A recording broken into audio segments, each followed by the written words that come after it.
If your resume looks something like this, you need to watch this video. Hey guys, it's Zena Patel here and I'm a social media marketer, and today I'll be telling you guys how to craft an eye-catching resume that's sure to land you your first interview.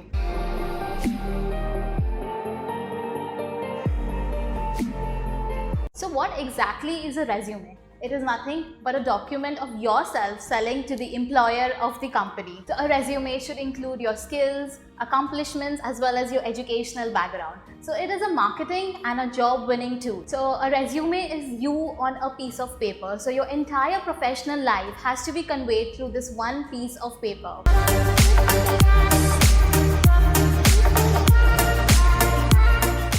So the next common question which I'm sure would have crossed your mind is, should you make a resume or a CV? CV stands for curriculum vitae. It is used for academic purposes. So basically, if you're applying for college applications, you make a CV. But a resume is used to apply for jobs. So a CV has no restrictions on the length, while as a resume, ideally a good resume should be 1 or 2 pages long.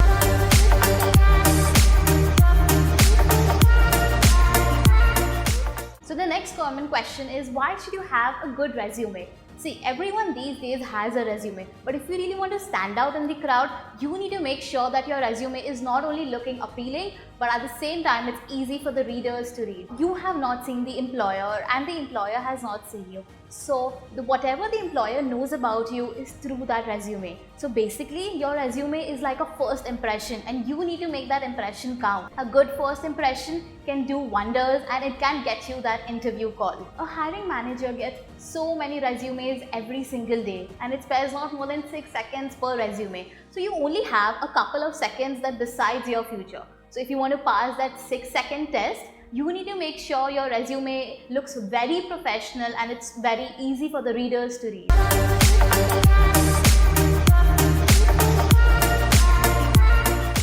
Now coming to the main part, let's finally delve into how you can make a resume just by using your phone. Most of the resumes, as you might have seen, are crafted on Microsoft Word using that plain white background. But if you want your resume to be different from others, you need to be a little more creative, and that's possible in 3 simple steps. So the first step is to download the Microsoft Word app in your phone, or otherwise you could just go ahead or use a laptop. Then the second step is you log in or create an account in your Microsoft Word using your phone number or email address. Now coming to the third and the most important step is to go to the website templates.office.com. The link of this is given in the description box below. So this is a great website for you to access free resume templates. All you have to do is go to the website and download any free template and start working on it. It's very simple and easy to use. So here comes the good news. I have created a sample resume which could be very useful for freshers. The link of the sample resume is given in the description box below. So this resume is crafted in such a way that it includes all the subheadings and what to write under each subheading.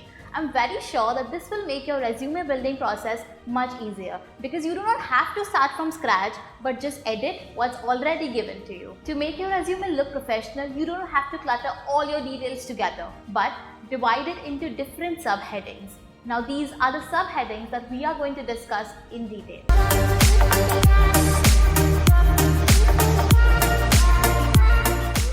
So the first and the foremost thing is the heading. Now this is not some article that you need a creative heading, but just your name, email address and phone number. You can also attach a professional photo. Now a point to be noted here is make sure your email address looks very professional. It should not be something funny or something that's way too long and complicated. And when you're writing your address, make sure you're not writing a very long one because you just have one page to describe your entire professional life. So just write your city, area and the PIN code number.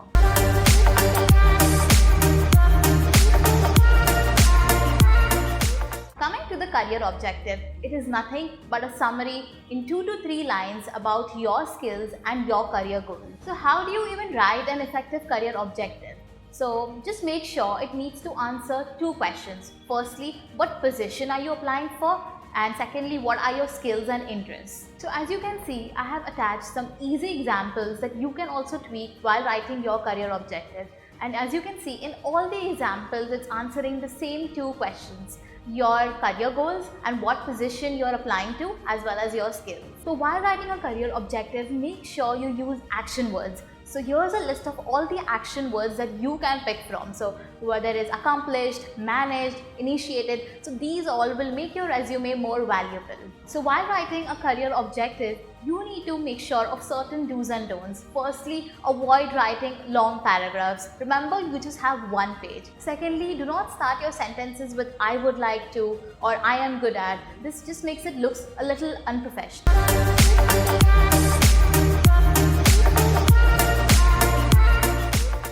When it comes to the academic section, it's the same as filling up a college application form. You just need to write in a reverse chronological order.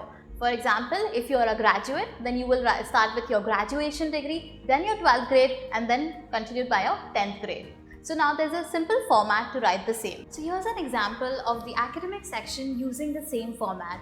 Another point to be noted here is, if you have any trainings or certified courses, you can include that in this section. But if you have more than one certified course, I suggest you make a separate heading known as trainings and certified courses, which we will discuss in the later part of the video.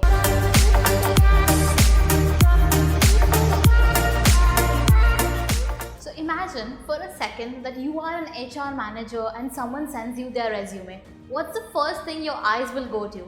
I'm damn sure it's the work experience section. So if you want to get that interview call, you need to make sure that your work experience is top notch. But what if you don't have any work experience? You have just graduated and it's normal for you to not have any work experience. In that case, you are going to fill up this section writing about projects. So what projects will you exactly write about? For example, if you have volunteered in your college annual fest, so that counts as a position of responsibility and you can mention that in your resume. While writing about the position of responsibility, you need to write about what role did you play in that particular project. Now, coming to the next question, what if you have not even participated in any of the college extracurricular activities? Then what will you fill this work experience section with? Do not worry, in this case, you can fill the section with any group activities that you have done in class. For example, you had to make a group presentation. So you can write that in the resume. So while writing the project, you need to follow a specific format. So please follow this format and write in a very professional way. So the work experience section is all about how creatively you write. So if while you're describing your role in the project, make sure to use very powerful action words like design, initiated, supervise, and so on.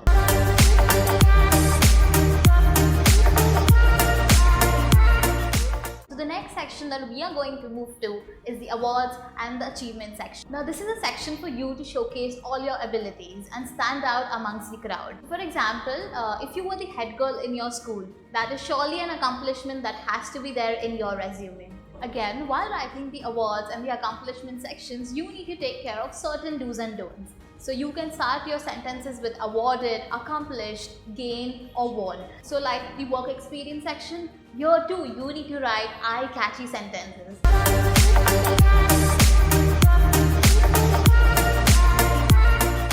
So in the skill section, you can write about any skill that you are good at as long as it's relevant to your job. For example, if you're applying for an accountant position, you can't be writing I'm good at cooking or cleaning. Here's an example of skills that I have attached for your reference. But if you want to include languages in your skills, make sure you know more than 2 languages. Now I'm going to discuss a great hack with you which will highlight your resume amongst the others. It's a very simple hack wherein you just have to match your skills with the skills given in the job description. So as you can see in the example, job description required skills like Excel, social media and SEO.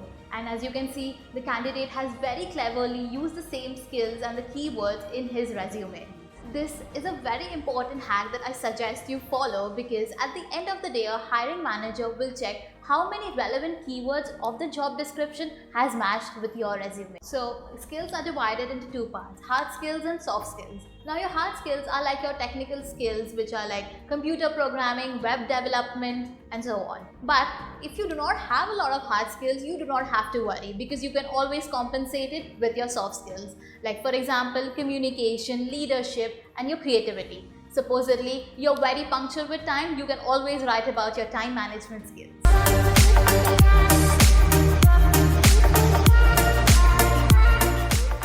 So as I discussed in the earlier part of the video, that is the training and certified courses section.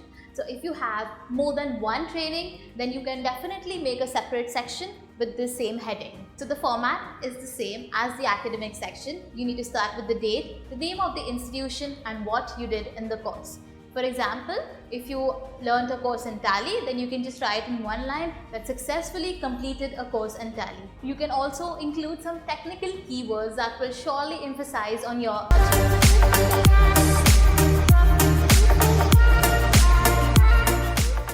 So now, coming to the hobbies and interests section. Now this is a section where you can show the HR manager something more than your work. So you need to write hobbies and interests that are relevant to your job.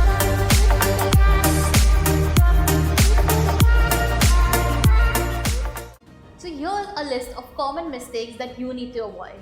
And also one more thing, make sure that your fonts are uniform throughout the resume. So as you can see in the example, there are so many mistakes that we end up doing but we don't realize. Some of them are like punctuation marks, typos, extra spacing, and some grammatical errors.